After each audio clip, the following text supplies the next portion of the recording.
Tell me, darling, could we run away? We could hide away by the cactus desert blue.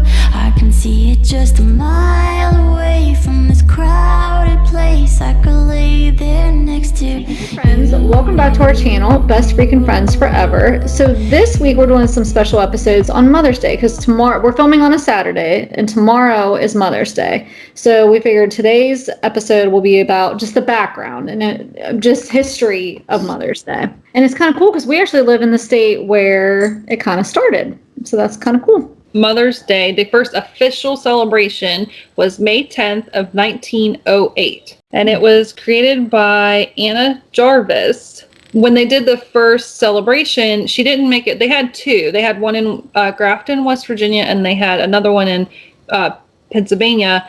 And she didn't go to that one. But she did send 500 white carnations, and it was her mother's favorite flower. And she sent them to all the mothers in attendance.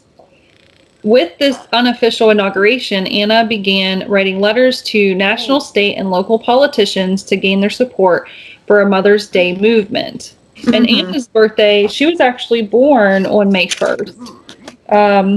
May 1st of 1864, and she died when she was 84 years old. That's a long time for back then. That is a long time. The white carnation was her mother's favorite. It became a symbol for the day. She said it symbolized the truth, purity, and charity of a mother's love. Her idea of celebrating Mother's Day was wearing a carnation while visiting your mother, or maybe going to church together. Children were also encouraged to write letters to their mothers, sharing their depths of their appreciation. So you could tell that she admired her mother, and just mothers overall, because she really did push for this to be a thing. To celebrate mothers, which is awesome. That's really cool of her. And she never had children of her own, so to be so intense about it, I feel like, to be passionate, I should say. Yeah, I mean, she worked hard for this. I mean, it all started when she held a memorial for her mother at St. Andrew's Methodist Church in Grafton. And that now holds the International Mother's Day Shrine, which is obviously in Grafton. And her campaign to make it recognized as a holiday, Mother's Day, began in 1905. So it took her time to get it recognized. And that was the year her mom died. Anne Reeves Jarvis passed away. And she was a peace activist and I didn't know this about her. This is kind of cool. She was a peace activist who cared for wounded soldiers on both sides of the American Civil War. And she created Mother's Day work clubs to address public health issues. And she kind of, I guess, came together with another woman, peace activist or suffragette, Julia Ward Howe, and they again urged from the Mother's Day dedication to peace. And 40 years before it became an official holiday, Ward Howe had made her Mother's Day proclamation in 1870. So she'd been working towards it too, which called upon mothers of all nationalities to band together to promote the amicable settlement of international questions, the great and general interest of peace. So they really just wanted peace. And she wanted to honor this and set aside the day to honor all mothers because she believed a mother is the person who has done more for you than anybody else would in the world. And I mean, in the Roman Catholic Church, the holiday is strongly associated with revering the Virgin Mary. And in some Catholic homes, families have a special shrine devoted to her.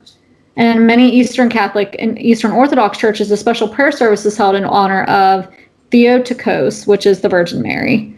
And in Islam, of course, there's no concept of Mother's Day, but the Quran teaches that children should give priority to loving their mother over their father. So I thought that was kind of interesting, too. Well, and I know over the years, she got upset with how commercialized it became. Because it's very commercialized. Like in the United States, it remains one of the biggest days for sales of flowers, greeting cards, and the like. It's also the biggest holiday for long-distance telephone calls. Church going is also popular on Mother's Day. And I didn't know this, I didn't even think about it, but yielding the highest church attendance after Christmas Eve and Easter. So, and like you said, they do it with carnations. Mother or living, or if the mom is living, then they get colored ones. If the mother has passed, then they get white ones. But yeah, she was upset with how commercialized it had become. I want to say Happy Mother's Day to my mom, and I hope she has a good day. We are gonna celebrate. So. And I just want to thank her for all that she's done. I have 4 other siblings, So she's raised quite the family. And all those years, I mean, just looking back at all this that she sacrificed for us going through, like, so we could go to school and all of that. So yeah, I just want to say Happy Mother's Day and thank her for all of that. And I would like to say Happy Mother's Day to my mom and how much I appreciate you and thank you for always being there. I made your job easy, by the way. So I was the best kid ever. No, probably not. I know the teenage years were hard. I love you. You have a good day. This was our Mother's Day special to all you moms out there, even ones that aren't moms. I'm sure you're a mom in some way. So happy Mother's Day to every last one of you. And somebody out there appreciates you for sure. Don't let them tell you any different. And until next time, this is my BFFF Shelley. I am Tiffany. Join us next time, friends, for another great episode.